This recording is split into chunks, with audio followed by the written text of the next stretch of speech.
മടുത്തു പോകുന്നു എന്ന് പറയുന്ന ധാരാളം ആളുകളുണ്ട്. ഇൻസ്റ്റഗ്രാമിലെയും യൂട്യൂബിലെയും അതല്ലെങ്കിൽ തെരുവോരങ്ങളിലും കാണുന്ന ലേഡീസിനെ കാണുമ്പോഴേക്ക് വീട്ടിലുള്ള ഭാര്യയെ എടുത്ത് കിണറ്റിലിടാൻ തോന്നുന്നു എന്ന് പലരും പറയുന്നത് കേൾക്കാറുണ്ട്. പരിശുദ്ധ ഖുർആൻ വളരെ കൃത്യമായി പറയുന്ന ഒരു ആയത്ത് നിങ്ങൾ കേൾക്കുക.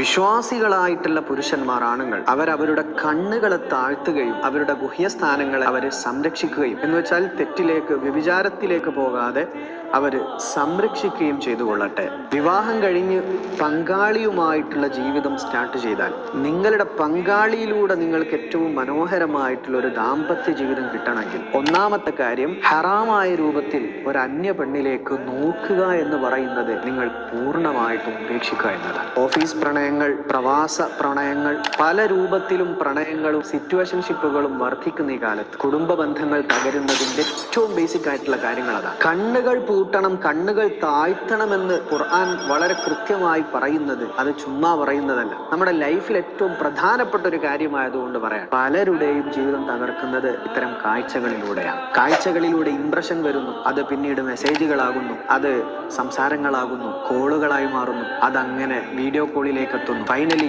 വലിയ തെറ്റുകളിലേക്ക്, വ്യഭിചാരത്തിലേക്ക് കാര്യങ്ങൾ എത്തുകയാണ്. അതുകൊണ്ട് പുരുഷന്മാരോട് പരിശുദ്ധ ഖുർആൻ പറഞ്ഞ ഈ കാര്യം, നിങ്ങളുടെ ഭാര്യയല്ലാത്ത മറ്റൊരു സ്ത്രീയിലേക്കും, അത് വാട്സാപ്പിലും ഇൻസ്റ്റഗ്രാമിലും യൂട്യൂബിലും എന്ന് വേണ്ട സ്നാപ്ചാറ്റുകളാവട്ടെ, ടെലഗ്രാം ആവട്ടെ, ഒരു അന്യ പെണ്ണിലേക്കുള്ള നോട്ടത്തെ കൺട്രോൾ ചെയ്താൽ നിങ്ങളുടെ ദാമ്പത്യം മനോഹരമായിരിക്കും.